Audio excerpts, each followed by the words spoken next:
Abul Pakir Zainul Abedin Abdul Kalam APJ Abdul Kalam জন্মেছিলেন ১৯৩১ সালের ১৫ই October Tamil Nadu রামেশ্বরমে।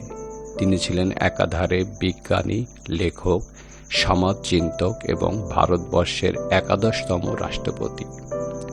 তিনি তার জীবদ্দশায় অসংখ্য মহামূল্যবান বাণী লিখে গেছেন, যা থেকে আমরা সকলেই অনুপ্রাণিত হই। জীবন ও সময় পৃথিবীর শ্রেষ্ঠ শিক্ষক। জীবন শেখায় সময়কে ভালোভাবে ব্যবহার করতে, আর সময় শেখায় জীবনের মূল্য দিতে। আমি সুপুরুষ নই, কিন্তু যখন কেউ বিপদে পড়েন আমি সাহায্যের হাত বাড়িয়ে দিই।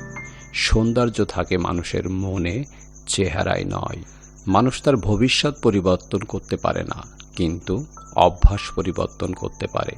অভ্যাসই মানুষের ভবিষ্যৎ পরিবর্তন করে দেয়। প্রথম সাফল্যের পর বসে থেকো না, কারণ দ্বিতীয়বার যখন তুমি ব্যর্থ হবে তখন অনেকেই বলবে প্রথমটিতে শুধু ভাগ্যের জোরে সফল হয়েছিল। বৃষ্টি শুরু হলে সব পাখি কোথাও না কোথাও আশ্রয় খোঁজে, কিন্তু ঈগল মেঘের উপর দিয়ে উড়ে বৃষ্টিকে এড়িয়ে যায়।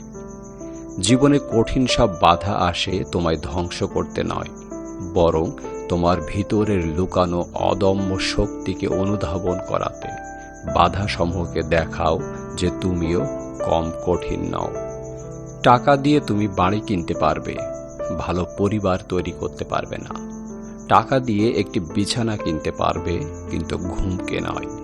টাকা দিয়ে ঘড়ি কিনতে পারবে, কিন্তু সময়কে নয়। টাকা দিয়ে বই কিনতে পারবে, কিন্তু জ্ঞানকে নয়। টাকা তোমায় অনেক বন্ধু দেবে, কিন্তু ভালোবাসা নয়।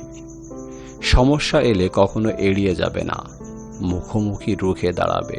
মনে রাখবে, সমস্যাহীন জয়ে কোনো আনন্দ নেই, আর সমস্যার সমাধান আছে। সূর্যের মতো দীপ্তিমান হতে হলে তোমাকে প্রথমে সূর্যের মতোই পড়তে হবে। সফলতার গল্প পড়ো না, কারণ তা থেকে তুমি শুধু গল্পটাই পাবে। ব্যর্থতার গল্প পড়ো, তাহলে সফল হওয়ার কিছু উপায় পাবে।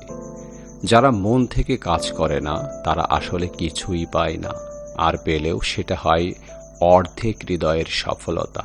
তাতে সবসময় একরকম তিক্ততা থেকে যায়। কঠিন কাজে আনন্দ বেশি পাওয়া যায়, তাই সফলতার আনন্দ পাওয়ার জন্য মানুষের কাজ কঠিন হওয়া উচিত।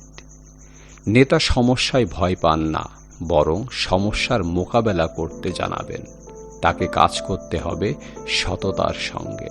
বৃষ্টি শুরু হলে সব পাখি কোথাও না কোথাও আশ্রয় খোঁজে, কিন্তু ঈগল মেঘের উপর দিয়ে উড়ে বৃষ্টিকে এড়িয়ে যায়। জীবনে সমস্যার প্রয়োজন আছে, সমস্যা আছে বলেই সাফল্যের এত আনন্দ। সেই ভালো শিক্ষার্থী যে প্রশ্ন করে। প্রশ্ন না করলে কেউ শিখতে পারে না। শিক্ষার্থীদের প্রশ্ন করার সুযোগ দিতে হবে।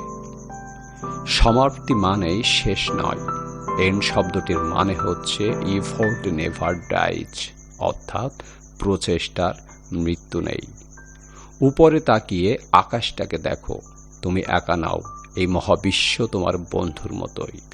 স্বপ্ন স্বপ্ন স্বপ্ন স্বপ্ন দেখে যেতে হবে। স্বপ্ন না দেখলে কাজ করা যায় না। জীবনে কঠিন সব বাধা আসে তোমায় ধ্বংস করতে নয়, বরং তোমার ভিতরের লুকানো অদম্য শক্তিকে অনুধাবন করাতে। বাধা সম্পর্কে দেখাও যে তুমিও কম কঠিন নও।